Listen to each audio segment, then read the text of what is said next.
So that was actually a nice kind of introduction into the rest of the afternoon. I'm going to be deep diving a little bit more into compliance program aspects. But first, I'll quickly introduce myself. My name is Amanda Johnston. I'm a managing attorney at Gardner Law, and I've been with the firm for 4 years, almost exactly, actually. So prior to joining the firm, I worked in-house at various companies in compliance and regulatory. And at the firm, I split my practice between healthcare compliance, so helping put compliance programs together, providing guidance on commercial programs. And then I also have regulatory, so FDA strategy, submission work, working with FDA, all that fun stuff. I also teach drug and device law at Mitchell Hamlin School of Law with Mark and Bryn. But yeah, all right. With that, we will dive in. So today I'll do a brief refresher on elements of an effective compliance program. We'll talk a little more in detail on why compliance is important in M&A and some special considerations for diligence in particular. And Mark had 20 questions. I have boiled it down to 4 that I think are key inquiries. So we'll go through those. And then we'll also have some tips and best practices and then questions. All right. So I always like to start really any compliance program. Anytime you're talking about a compliance program, I like to start with the 7 elements of an effective compliance program. And I have a bonus 8th one on here, which I'll talk a little bit about. But essentially, so as you all probably know, in 2003, the OIG issued a compliance program guidance for pharma and device makers. That applies to device makers as well, where they outline these 7 elements. And it hasn't been updated since 2003, so 20 years later, it's still very alive and well. But there's been a push over the last 20 years, and not necessarily in the device space particular, but just in the healthcare compliance space, to add an 8th element. And there's even some debate as to what the 8th element should be or would be. I like to say compliance risk assessment is the 8th element, and I believe that it deserves its own number and its own element. So we will talk a little bit about that. It's not a new, compliance risk assessment is not new. It's not something that the government, they're not coming out and saying, oh, this is a new thing that you guys have to do. It really should be baked into all of these elements and baked into the compliance program. The risk assessment should drive all of the compliance activities at a company. And that's why I think it's so important that I put it out as the 8th one. So just quickly, I'll go through the policies. Obviously, we want to implement written policies and procedures. The paperwork is important, but it's also, we have to look beyond the paperwork. And that's what we're going to dive a little bit deeper in today.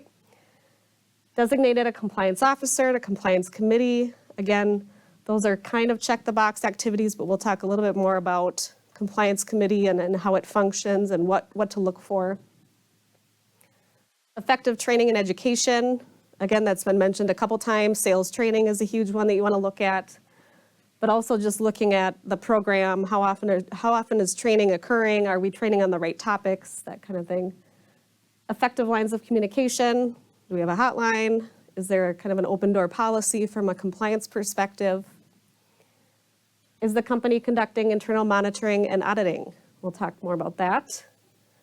Enforcing standards through well-publicized disciplinary guidelines. So this is if we are making sure that if our policies are violated, which it's common, it will happen, that we're being consistent about disciplinary activity. Responding promptly to detected offenses and undertaking corrective action. So investigations, if a compliance issue arises, are we taking prompt action to address that? And then the last one, we'll talk about it more in depth, but just the risk assessment. Again, in my opinion, it's the kind of often forgotten portion of a compliance program, and it really should be more of a center of focus.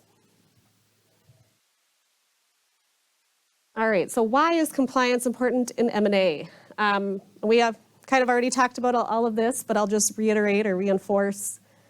When you are buying a company, you're essentially adopting them into the family, and you want to know ahead of time what you're getting into. So in terms of diligence, you'll want to do some comprehensive vetting or digging, and just to make sure that if there are compliance gaps, that you're aware of them and can plan for them in terms of remediation efforts or potential risks that you're taking on. And we talked a little bit about liability. Obviously, consult your M&A attorney on the structure of the deal, but you could potentially be inheriting a lot of that liability from a litigation enforcement perspective, and we've seen that happen in OIG settlements, where a company will settle for 10 years after the conduct occurred, and they had been bought out by another company, but they still were potentially on the hook for the settlement. Valuation, so the value could be directly impacted by the status of the compliance program. If there are a lot of gaps, if it's an immature, kind of unsophisticated company and program, the value may decrease or be lowered accordingly to make up for that risk. So it's in the best interest of a potential target to make sure that they're taking action to have a robust compliance program in place. Even if they're not in an M&A stage right now, it's a good thing to think about in the future.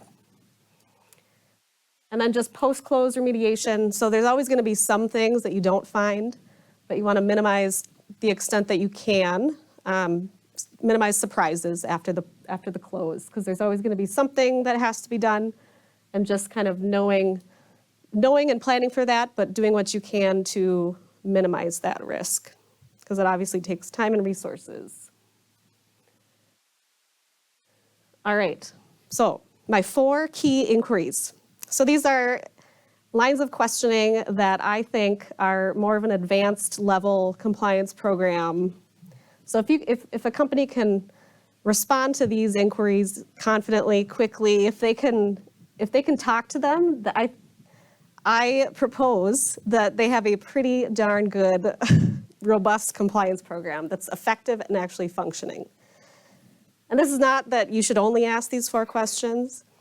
You still want to spend lots of time in the data room and use Mark's list of 20 questions as well.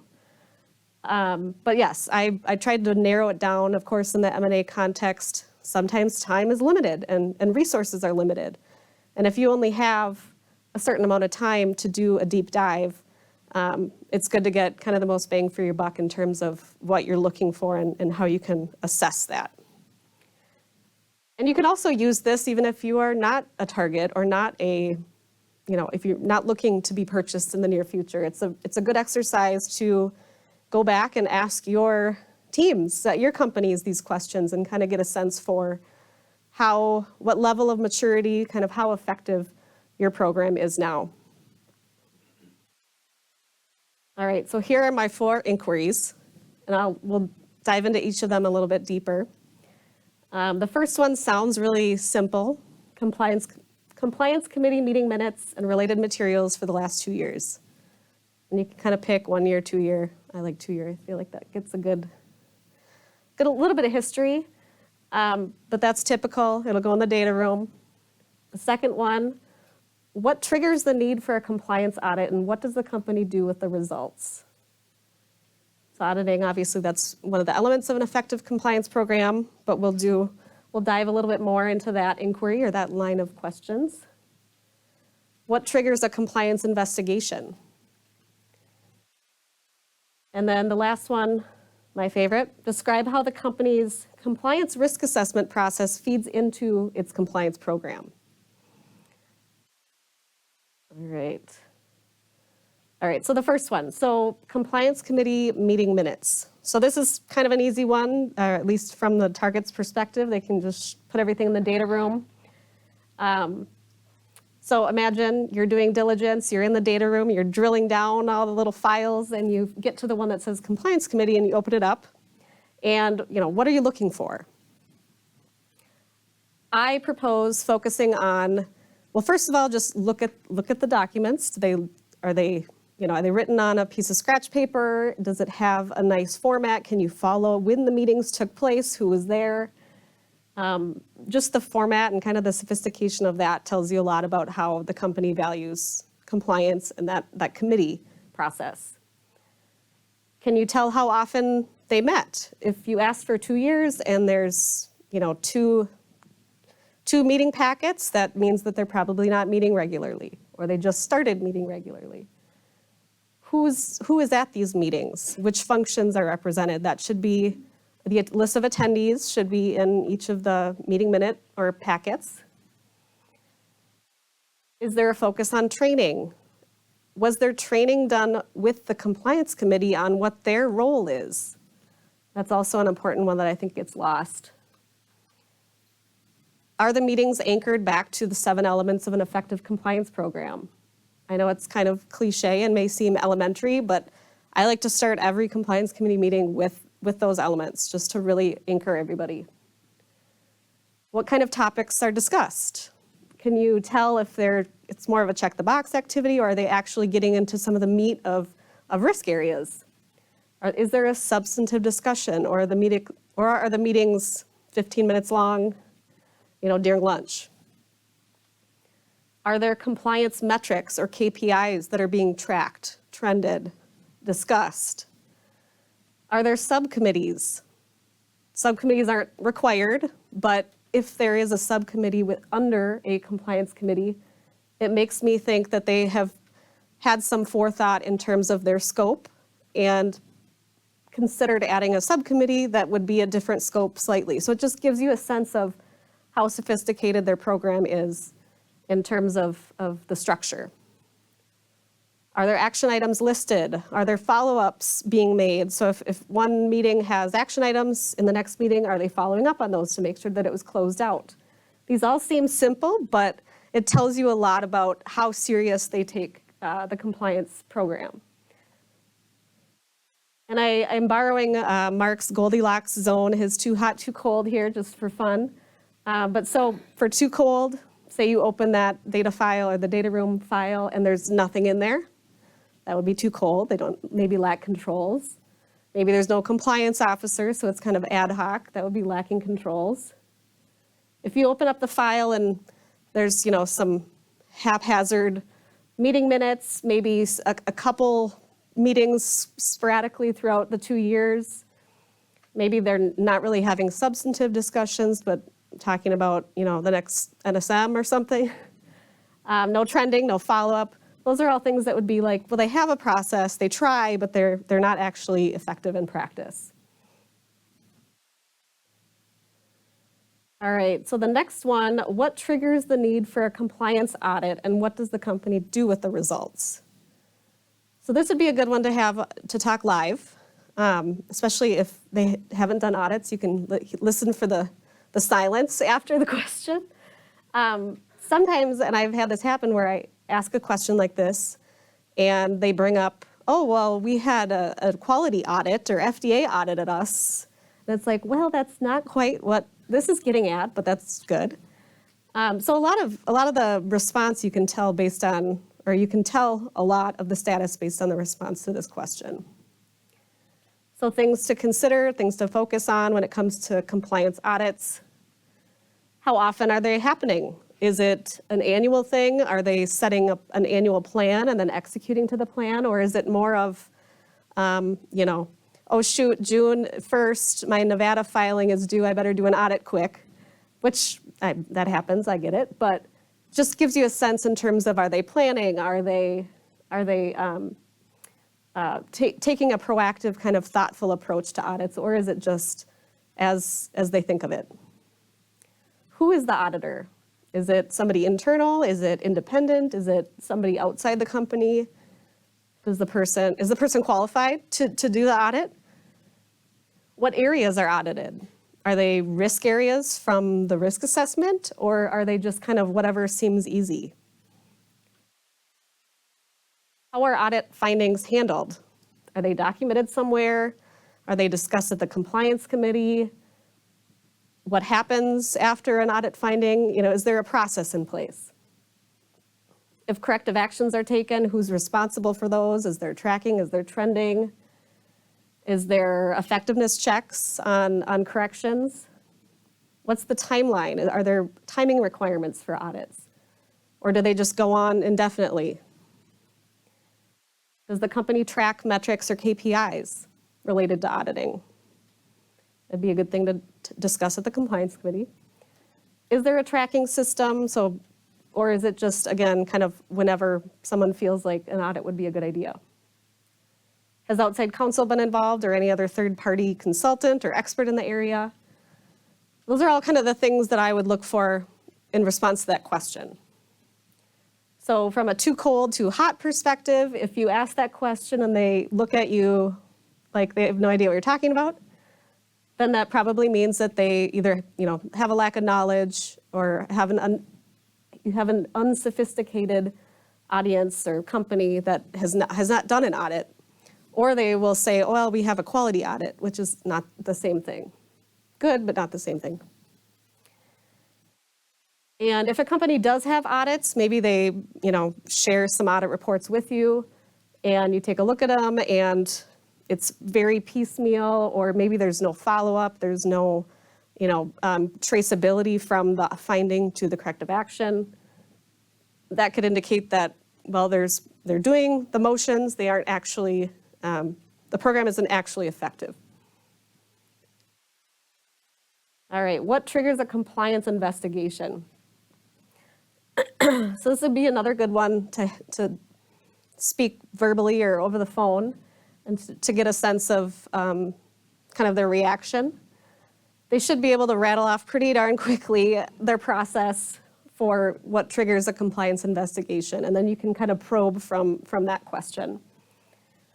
So things to think about.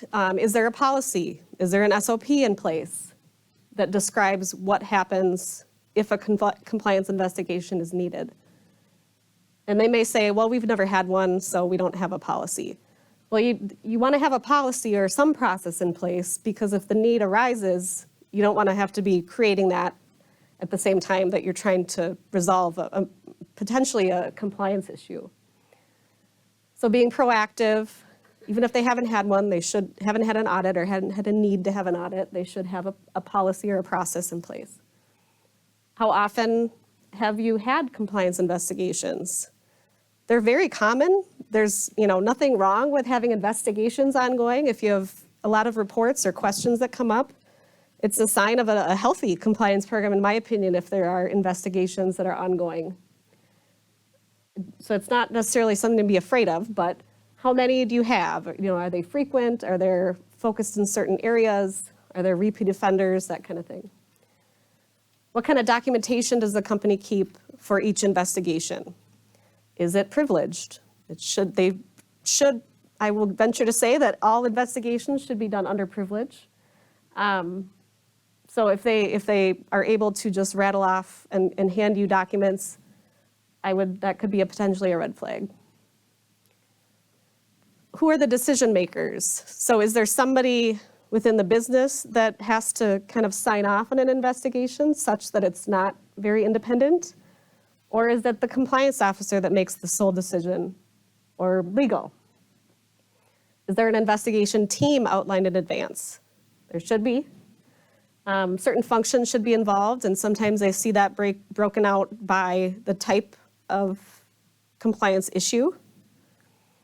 There should be independence. That should be an element in all investigations, that should be addressed in a policy or SOP. You don't necessarily have to use outside counsel or another vendor, but the person should have an element of independence. So the sales manager should not be investigating the sales rep. Timelines and promptness. So one of the elements, again, of an effective compliance program is prompt response to detected offenses. So if we identify something that may or may not be an issue, we have to investigate it promptly. Those timelines should be laid out. Depending on the complexity of the investigation, some take way longer and some are very fast.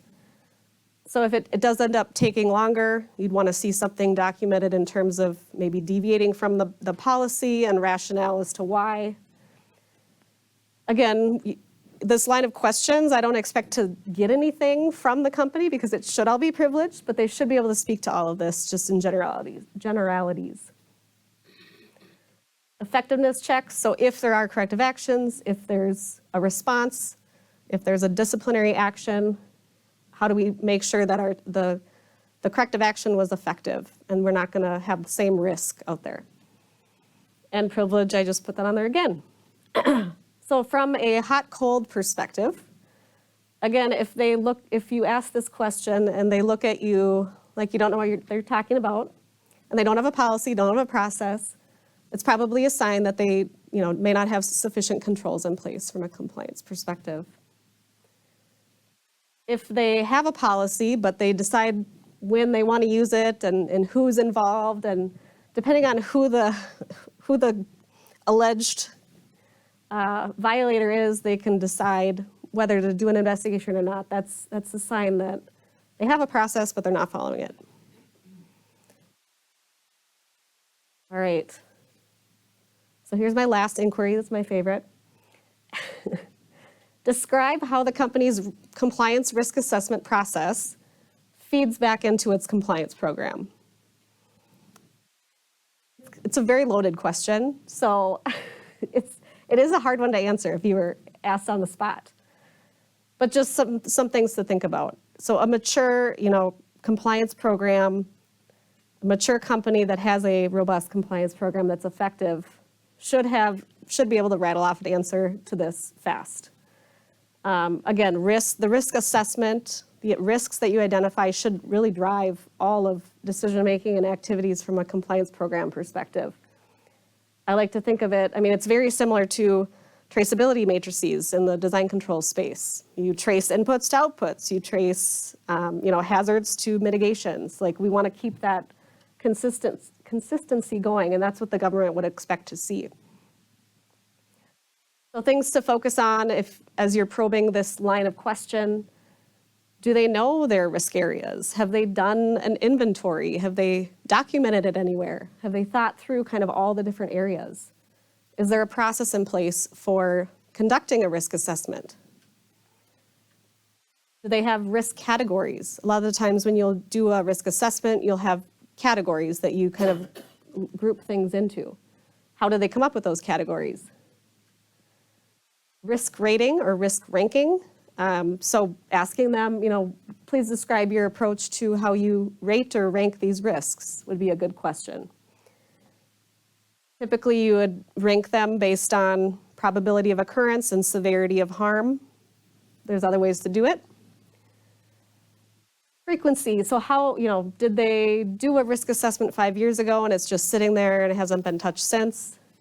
A risk assessment, for it to work, it has to be reviewed and revisited.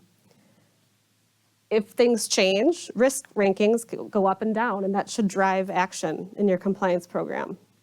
And it may mean that some things could be less controlled, or some areas you may want more controls. So follow up, just reviewing it, updating it. It should be done on an annual basis, in my opinion. I think that's probably, and it's really not, it shouldn't be that big of a lift, but what functions, what personnel is involved? Is it just the compliance officer doing it? Or are they, interviewing people across the company to get a sense of other risks that they may be missing? Is there an escalation process if risk rankings change and maybe something is higher risk than it was? Who's the decision maker in terms of what to do if the risk rankings do change and one is higher all of a sudden? Who makes the decision in terms of what action needs to be done? So too cold, too hot. So the too cold, if they don't know what you're talking about, or if they start talking about risk management files on the FDA side, that's probably a sign that they have inadequate controls, or maybe they just lack knowledge about compliance programs and how they should function. Too hot would be, maybe they have a risk matrix or a risk inventory, but it's disconnected. It's just sitting there. There's no connection between risks identified and compliance controls. Lack of follow-up, missing key risks, those are all indicators that maybe they've checked the box, but they haven't actually gone through the exercise. All right.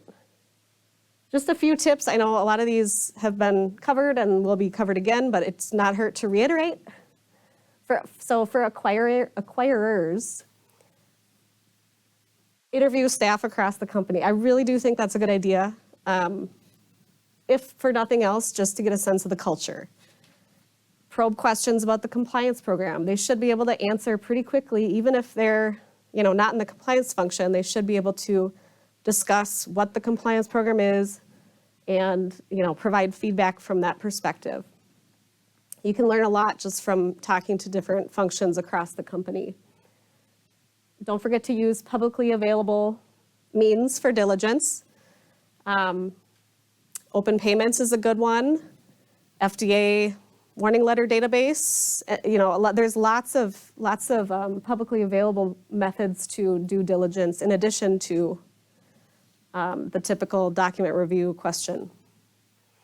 For targets, again, we're really on this train today. Do not share privileged information. And that comes up often, actually. So just be very cautious about that. Don't put anything in the data room or provide anything that's privileged. Engage your attorney for questions. Limit information disclosed. So typically there's a data room. Make sure you're using that and not, sending emails outside of that. If you're, getting asked questions, take credit for improvements that you've made. Take credit for things that, to Mark's point, he said, we like when we see something that was broken and then it was fixed. That's a good example of an effective compliance program. And then just be honest, respond accurately, completely, but you don't need to reveal everything. It's kind of the audit scenario where answer the question, answer honestly, and then stop talking. Tell the truth, answer, and then stop talking. Kind of like that, but all right. That was a lot. Any questions? Online. All right. So the first one is, as far as individual responsible corporate officer doctrine goes, is it enough that the U.S. compliance officer, who is also a licensed U.S. attorney, advises in writing their notice to the global corporation of an activity by the global organization with regard to a U.S. HCP is illegal? Will the U.S. compliance officer be held accountable for global compliance program decisions, or will global non-U.S. employees be held accountable under once a compliance concern is raised? Wow. That was a long one. That's a loaded Sorry. question. I don't know. It sounds like there's a lot of facts that we're missing out here. I don't know. So it sounds like the question is informing them of a risk sufficient? I think so. Okay. With some geography kind of thrown in there, right? You got the U.S. versus Okay. Yeah, unfortunately, it will depend on the issue, the countries that we're talking about, the role of the person's role in the company. I think voicing concerns is always good, and companies should encourage that, just from a culture perspective. But yeah, maybe we can talk offline, that person, to get a little bit more details. I don't want to give legal advice here. Sounds good. And then there was one other. Do you recommend timeline/end dates for audits, or is it okay to have regular and ongoing audits so long as they're monitored and acted on? That's a good question. So it kind of depends on the company and their preference and just how they operate. Some companies do much better if they have a calendar and they stick to it and they do their audits and they're done in, a month or whatever the timeline would be. It's fine to do either. I would say maybe even having a conversation at the beginning of the fiscal year about audits coming up and then having that be a topic of discussion at the compliance committee. I think that would be a good way to track. But yeah, I do think timelines are important.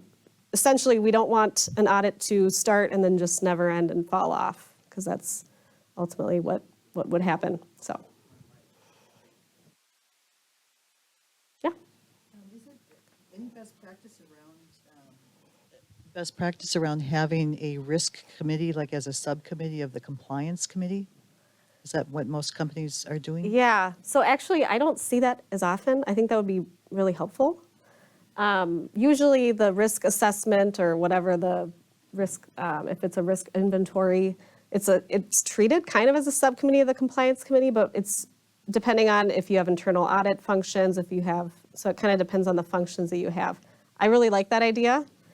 And then they would report up to the compliance committee. I think that's a really good way to do it. Brittany? I assume since this is privilege kind of stuff, that preventive corrective action, you wouldn't throw that in the quality CAPA system. You'd keep that within the compliance operation. So when you're saying, are you talking about CAPA or like a corrective action from a compliance investigation? A corrective action from a compliance Okay. investigation and the effectiveness check, Yep. kind of thing. Yeah, so typically, I mean, in most scenarios, the investigation should be done under privilege. So really, if there's a memo with findings afterwards, that should be privileged. But there's a point probably where you want to make corrections to the broader business or the broader program that you can't keep everything under privilege, but you don't have to explain the reasons why necessarily without having that privileged information being shared. But yeah, it shouldn't be in with the QMS. It's not a CAPA record or anything. All right. Well, good. Well, if you have any more questions, I'll be around. Oh.